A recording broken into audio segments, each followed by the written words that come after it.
Assalamualaikum warahmatullahi wabarakatuh. Apa kabar semuanya? Alhamdulillah semuanya baik ya. Sebelumnya saya ucapkan terima kasih atas diberikannya kesempatan untuk saya pada pagi hari ini. Sangat senang sekali bisa ketemu wajah-wajah milenial yang sangat semangat ya. Oke, perkenalkan saya Putri. Saya di sini akan memandu jalannya seminar pada pagi hari ini. Nah, tentunya teman-teman semuanya pasti sering mendengar tentang isu-isu perekonomian seperti yang lagi memanas nih pada saat ini, yaitu trade war antara Amerika Serikat dan China. Selain itu juga ada isu Brexit dan lain-lain. Nah, selain itu yang tak kalah ngetrennya adalah adanya digitalisasi ekonomi. Dibuktikan dengan banyaknya online shop, banyaknya marketplace, banyaknya e-commerce yang masuk ke dunia perekonomian kita ya. Oke. Nah, sekarang pada seminar kali ini dengan tema perekonomian Indonesia di industri 4.0 dengan tema kecilnya tren milenial di industri 4.0 yang akan dibawakan langsung oleh pemateri kita tercinta pada pagi hari ini yaitu Ibu Della Artita. Nah, sebelumnya saya akan bacakan terlebih dahulu kurikulum vitae-nya ya. Yang pertama yaitu education background-nya. Beliau mendapat gelar S1 Ekonomi Syariah dari Institut Agama Islam Negeri Tulungagung. Beliau juga mendapatkan gelar S2 Ekonomi Syariah di institut kita. Dan beliau juga sekarang meniti karir menjadi dosen sejak tahun 2019 sampai sekarang. Wow, beliau sangat loyal ya kepada institut kita ini. Oke, tanpa menunggu waktu yang lama, mari kita sambut pemateri kita pada pagi hari ini, Della Artita. Assalamualaikum warahmatullahi wabarakatuh. Masih pagi tapi lemes ya. Assalamualaikum warahmatullahi wabarakatuh. Kita lagi membicarakan milenial, tapi semangat milenialnya sepertinya kurang. Oke, nggak apa-apa. Lain kali harus lebih semangat lagi, oke? Oke, teman-teman ya. Sebenarnya milenial itu apa sih? Ada yang tahu nggak? Yang belakang ada yang tahu milenial itu apa? Terus sekarang muncul lagi nih, revolusi industri 4.0. Sebenarnya itu apa? Lah, 1.0-nya itu kapan? 2.0-nya itu apa? 3.0-nya kapan? Kok sekarang tiba-tiba muncul industri 4.0? Pada penasaran nggak? Jadi, dua kata-kata itu, milenial dan 4.0, industri 4.0 itu adalah kata-kata yang perlu kita kritisi teman-teman. Perlu kita cermati. Karena akhir-akhir ini, dua kata-kata itu tuh lagi apa ya? Oversold ya. Kalau bahasa gaulnya, kebanyakan dijual. Tapi banyak orang-orang yang nggak tahu maknanya apa sebenarnya. Nah, kalau kita udah tahu posisi kita sebagai milenial, terus kita udah tahu apa itu industri 4.0, lalu apa gunanya kita? Hubungannya sama kita apa? Nah, kalau dihubungkan dengan literasi keuangan, terus milenialnya ngapain? Nah, ini yang perlu di-highlight ya teman-teman. Jadi, kita itu perlu mempersiapkan peran kita sebagai milenial dalam menghadapi revolusi industri 4.0 dari segi finansial. Itu yang penting. Terus sekarang teman-teman pasti melakukan sendiri. Teman-teman juga pasti semuanya udah tahu ya. Sekarang itu belanja udah online, transportasi online, beli tiket online, semua online. Itu sangat mempermudahkan kita ya. Kita beli makan dari GoFood, dari GrabFood, tinggal duduk di rumah, di kos, makanannya udah datang. Sangat memudahkan kan? Nah, sebenarnya intinya itu apa? Jadi intinya itu kita itu udah masuk ke dalam digitalisasi ekonomi. Kita itu udah ada yang namanya pergeseran ekonomi. Dari mana? Dari research based economy menjadi ke knowledge based economy. Nah, sebenarnya itu research based economy itu seperti apa? Coba kita pahami dulu ya.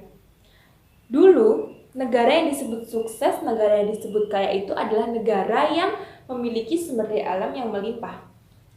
Kita lihat aja Timur Tengah. Timur Tengah itu tambang minyaknya sangat banyak. Mereka tidur aja minyaknya bisa menghasilkan uang untuk mereka. Harga minyak naik otomatis mendadak kaya. Itu yang disebut negara kaya. Indonesia punya banyak tambang batu bara. Indonesia punya banyak tambang timah, tambang emas, ada Freeport di Papua. Indonesia disebut kaya? Ya mungkin itu dulu disebut kaya. Tapi kalau saat ini kita tetap berpegang pada prinsip itu, kita akan ditertawakan oleh negara-negara yang memiliki ekonomi yang cukup besar. Tapi SDA-nya sedikit. Seperti siapa? Nah, betul, Singapura. Singapura itu negara maju, tapi SDA-nya sedikit. Apa sih Singapura itu? Dulu Singapura itu cuma rawa di pinggiran Malaysia. Orang-orang itu banyak dari Sumatera pindah ke Singapura, membangun bisnis di sana dan sukses di Singapura. Itu Singapura. Tapi sekarang dia jadi negara maju. Kenapa? Ada dua faktor. Yang pertama, dia berinovasi di bidang teknologi. Yang kedua, sumber daya manusianya itu perkembangannya sangat bagus dan berkompeten sekali. Itu yang mempengaruhi negara Singapura menjadi maju. Nah, negara yang seperti itu, negara yang akan memenangkan kompetisi saat ini dan yang akan datang. Nah, itu teman-teman yang disebut pergeseran dari research based economy menjadi knowledge based economy. Lalu apa teman-teman yang sebenarnya dibutuhkan oleh sistem pendidikan kita? Manajemen pengetahuan, infrastruktur komunikasi dan informasi, bahkan ada inovasi teknologi. Itu masuk ke dalam knowledge based economy. Oke, selanjutnya kita bahas tentang valuation perusahaan-perusahaan transportasi di Indonesia ya. Ada Gojek, Garuda, ada Bluebird. Garuda ada di Indonesia sejak kapan? Udah lama sekali. Garuda punya banyak pesawat, punya banyak pilot, punya banyak pramugari, punya banyak anak perusahaan. Dia valuation terakhir yang tercatat adalah sekitar 11 triliun rupiah. Kemudian ada Bluebird. Bluebird itu udah ada di Indonesia sejak tahun 1970-an. Bluebird punya banyak armada. Dia tercatat terakhir valuation-nya sebesar sekitar 9 triliun rupiah. Tiba-tiba muncul anak kemarin sore, ada Gojek. Tapi valuation terakhir tercatat Gojek adalah sekitar 142 triliun rupiah. Amazing kan? Baru muncul dia sudah bisa menyalip 2 perusahaan seniornya. Nah itu, sebenarnya apa yang dijual oleh Gojek itu? Betul, jasa, nggak salah, betul. Yang lebih penting dari itu, data teman-teman. Gojek itu menjual data. Perusahaan-perusahaan e-commerce itu menjual data. Sekarang data itu jadi kekuatan ekonomi. The new economy adalah data. Sekarang kita masuk ke revolusi industri. Revolusi industri mulai dari 1.0, 2.0, 3.0, 4.0.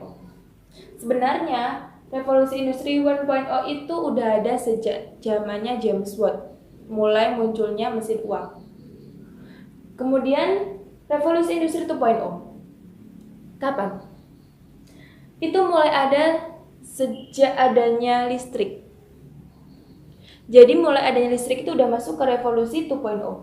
Kemudian ada revolusi 3.0. Itu muncul sejak adanya robot.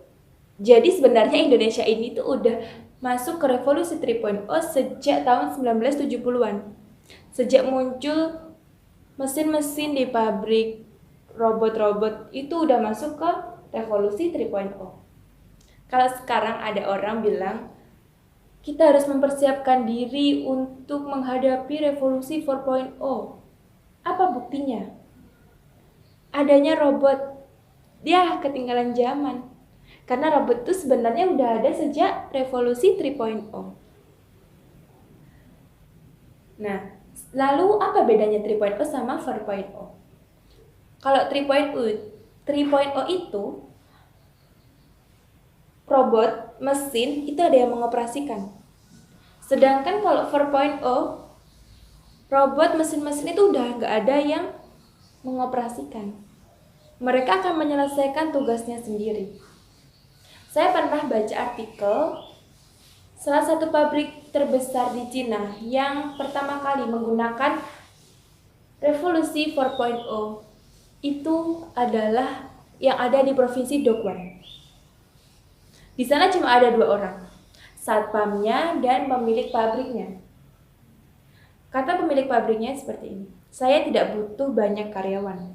Saya hanya butuh mesin-mesin ini. Mesin-mesin ini bisa bekerja lebih efisien dan lebih efektif. Hanya dengan dikontrol dan dikendalikan dari gadgetnya.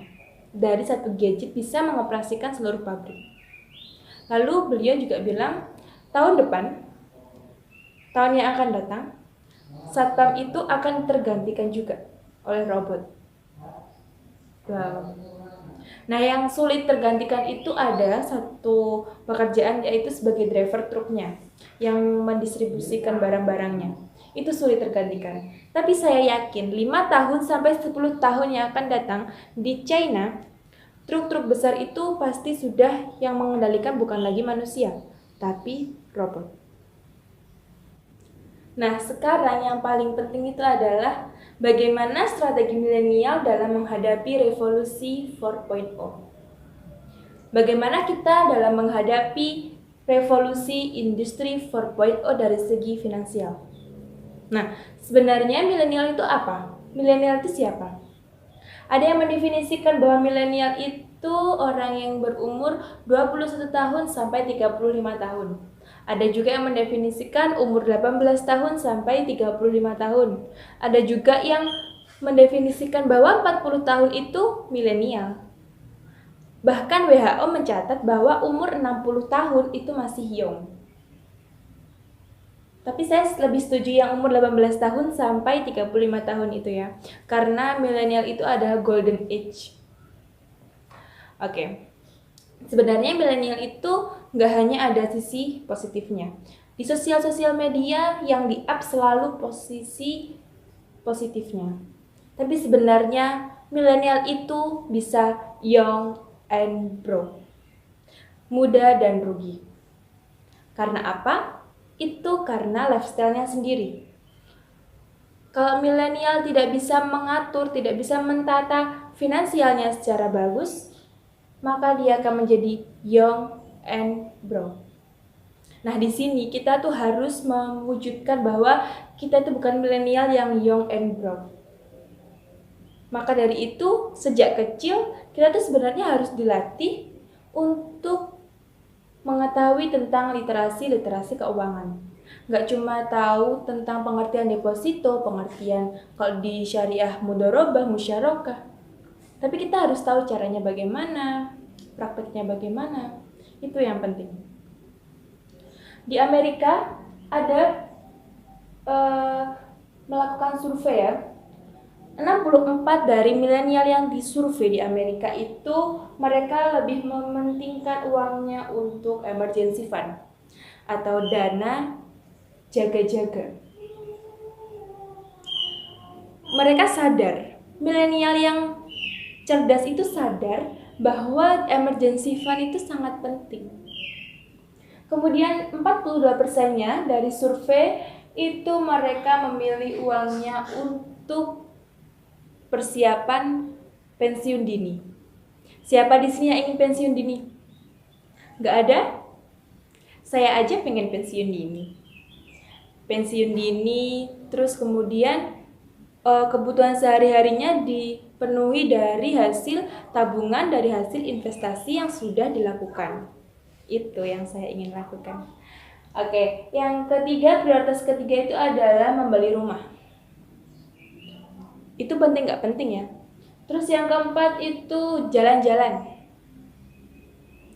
Yang kelima, membeli mobil baru. Dan yang keenam ini, membeli gadget. Pasti milenial ini pada antri pertama kan, kalau ada gadget keluaran terbaru. Tapi yang ingin saya tekankan di sini itu adalah bahwa untuk menghadapi tantangan yang lebih berat di masa yang akan datang, kita sebagai generasi milenial harus menyiapkannya dengan tabungan dan investasi. Sekarang udah banyak teknologi-teknologi yang memberikan jasa untuk investasi. Banyak aplikasi-aplikasi yang memudahkan kita untuk berinvestasi dan tentunya itu akan lebih efisien dan efektif dan juga berkualitas. Nah, untuk apa semua itu? Tentunya untuk menyiapkan pensiun dini, teman-teman. Karena pensiun dini itu untuk kita tuh penting. Kita sebagai generasi milenial harus menyiapkan selangkah lebih maju dari generasi-generasi sebelumnya dan memikirkan pensiun dini. Sekarang saya mau berpesan untuk teman-teman semuanya. Meskipun banyak teknologi-teknologi yang canggih untuk investasi yang mengarahkan kita untuk mandiri dari segi finansial, itu hanyalah alat yang bertujuan untuk investasi yang lebih berkualitas. Namun yang lebih penting adalah perencanaan keuangan, perencanaan finansial itu yang utama, itu harga mati yang harus kita lakukan sejak dini. Terima kasih. Saya kembalikan ke Mbak Moderator. Oke, beri aplaus untuk pemateri kita pada pagi hari ini. Sangat luar biasa ya teman-teman semuanya. Oke, selanjutnya kita masuk pada sesi tanya jawab. Kita beri kesempatan untuk 2 penanya pertama. Oke, yang ingin bertanya silakan angkat tangannya. Oke, kita sudah dapat 1 penanya ya. Oke, langsung saja kepada pemateri untuk menjawab pertanyaannya. Baik, saya akan menjawab pertanyaan dari audien ya. Bagaimana cara kita mengatur finansial kita dan bagaimana dengan gaji UMR kita tetap bisa menabung? Jadi gini teman-teman ya. Cara kita mengatur finansial itu harus disiplin dan komitmen. Itu yang terpenting. Misalnya begini ya, kita baru mendapat gaji nih. Nah, 10% sampai 20%-nya itu kita sisihkan untuk emergency fund. Nah, dana ini jangan sampai diutik-utik lagi. Ya udah disimpan aja untuk emergency fund, kecuali kalau ada keadaan emergency baru kita keluarkan. Kalau tidak ada ya udah jangan sampai diutik-utik. Itu harus disiplin dan harus komitmen. Terus menerus seperti itu. Insya Allah kalau seperti itu, kalau kita disiplin dan komitmen, kita pasti akan bisa menabung dan berinvestasi ke depannya. Oke, apabila tidak ada yang ditanyakan lagi, mungkin itu yang bisa saya sampaikan pada pagi hari ini. Semangat milenial. Terima kasih. Wassalamualaikum warahmatullahi wabarakatuh. Oke, tepuk tangan untuk pemateri kita pada pagi hari ini. Terima kasih pemateri atas materinya yang sangat luar biasa pada pagi hari ini. Oke teman-teman, jadi ya, kita sebagai generasi milenial yang cerdas itu jangan sampai kita dikendalikan oleh teknologi. Justru kitalah yang seharusnya mengendalikan teknologi. Oke, selain itu yang lebih penting adalah persiapan kita secara finansial untuk menghadapi zaman yang akan datang. Oke, terima kasih. Mungkin itu saja yang dapat saya sampaikan. Salam milenial, semangat untuk kita semua. Wabillahi taufiq wal hidayah. Wassalamualaikum warahmatullahi wabarakatuh.